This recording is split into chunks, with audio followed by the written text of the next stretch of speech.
Welcome back to Cinemaflix Music Picks. I'm Davey, your host with the most, the beast with the absolute least. And believe me, the least I can do today is review the brand new album from The Hold Steady, which is entitled The Price of Progress. There's your rather love the cover. There's your rather love the hype sticker. And then you rather love the reverse. No title tracks on the reverse there, no titles.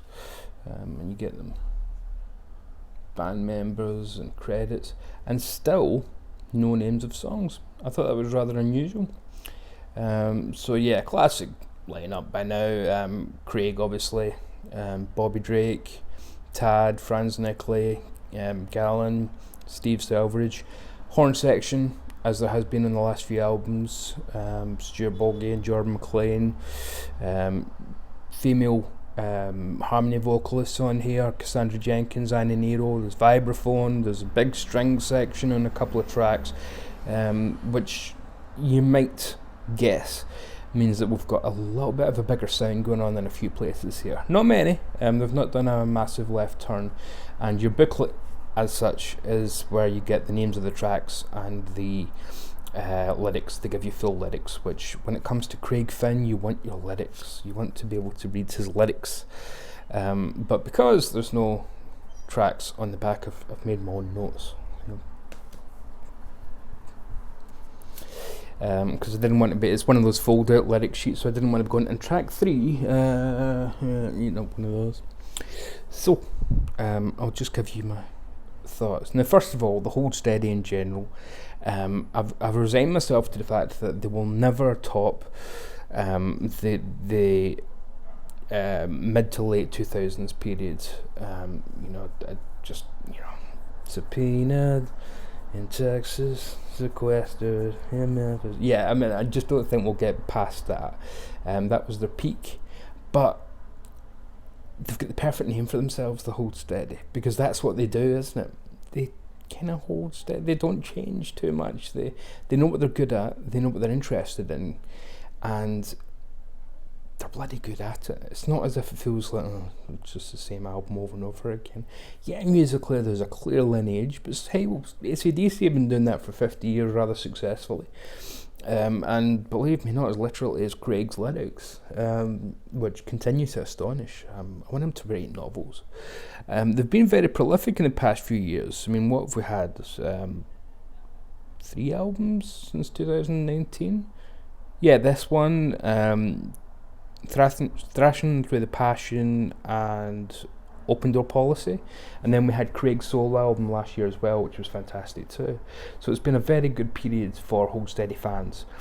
When I say though that this isn't much of a left turn, there's still some moments on here that are surprising. You think, well, that's not very, I've not heard that on one of their records before, that's pretty cool. Nothing major. You're not going to get, I don't know, some K-pop in the middle of it or something, but there's some fascinating stuff. So put it this way, you put it on, you ain't going to be too mistaken about who you're listening to.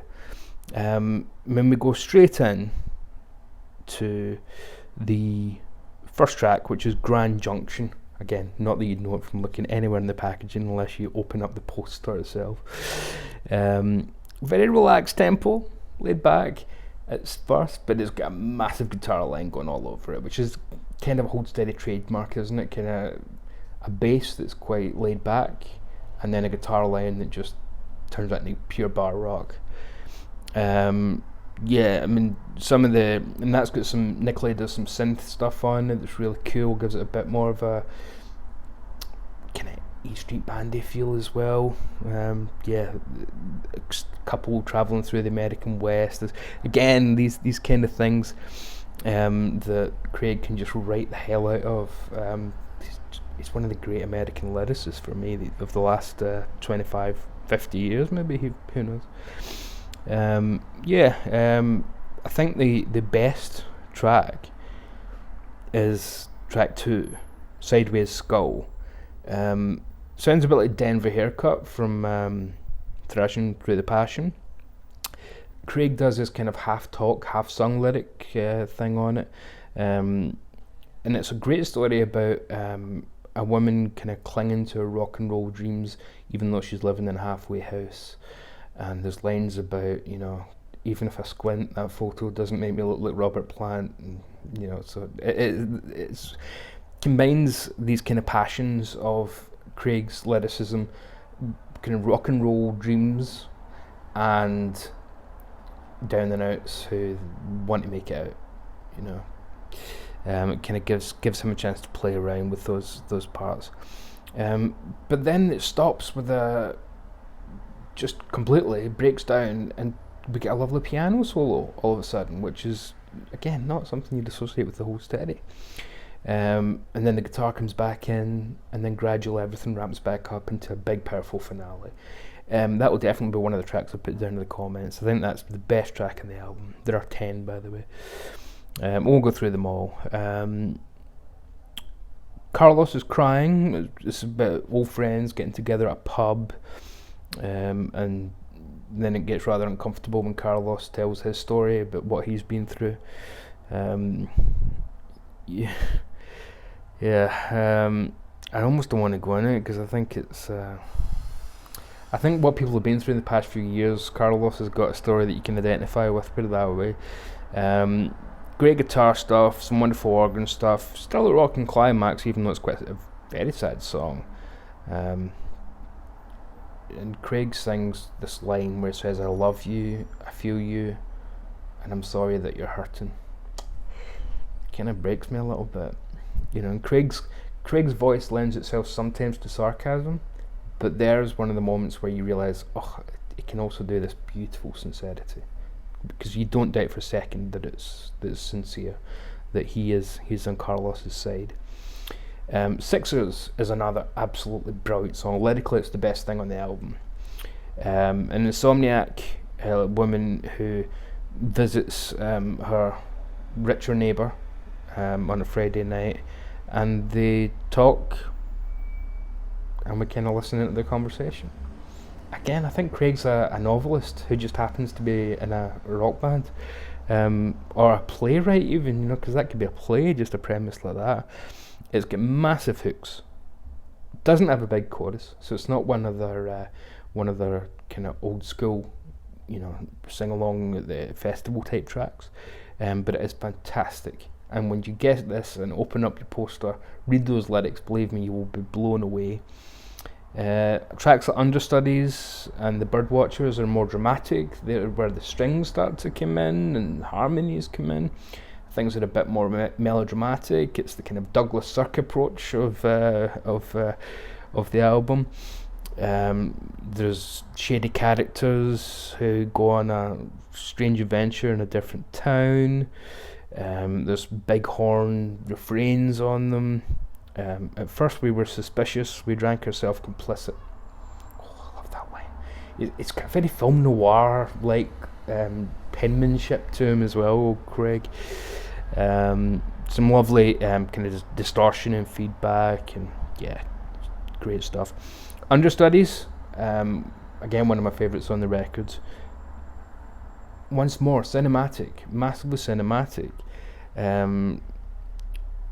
Set in a bakery, then we're at a Broadway theatre.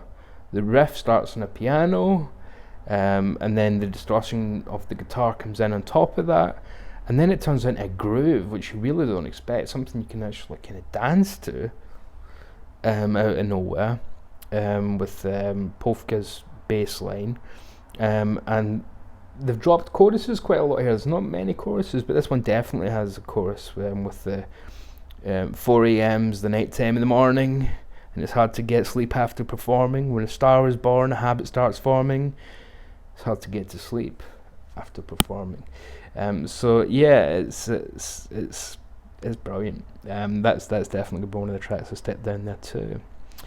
Again, I won't go everything, but Fly Over Halftime is one of about 3 or 4 songs here that has references to American football on it. Talks about the difference in time zones that frustrates people if they're trying to catch up with the football. I don't watch American football because it's not a real sport. Sorry. So yeah, it kind of follows. It's a perfect trilogy with the last couple of records. It's not as much of a comeback record as Thrashing. It's not as laid back as Craig's solo records or Open Door Policy. But it's also not as dark. There's definitely a melancholy to it, but it's much more back to a full-length storytelling kind of mode. The guitars, the keyboards, the synths, the horns, they give it a bounce that make it probably the most catchy of the three, despite the fact there aren't the big choruses that you would expect from the Hold Steady. So again, we're not reinventing the wheel here. We're refining it. That's what they've constantly been doing, is kind of just refining what they already do. They hold steady. You know, there's a reason they're not called the Panic and Change. So they hold steady at all times, and long may they run, because it's just another barnstormer of a record. They're just one of America's great rock bands, and people say, oh, they're just a bar rock band, as if that's a put down. Well, if this is bar rock, count me in for a few pints. And Craig, again, consistently has proven it doesn't need to prove himself anymore. He is one of the lyricists of our times, and what he does here, yeah, I mean, don't get me wrong, it's a bit annoying that you have to do this to keep up with the lyrics, but there you go. And again, this is the only place you get the names of the tracks on the packaging. But anyway, there's your review of the new Hold Steady album, The Price of Progress, which, yeah, damn solid. If you're not already a fan, check out the tracks below. If you are already a fan, this will not surprise you in the least. You will get some evolutions, but no revolutions. So, a few more reviews coming your way this weekend, film and music-wise. When, how, why, we'll see. But they'll be coming this weekend. So thank you very much for your attention. As always, stay safe out there. Gotta stay positive. And love, and indeed, mercy.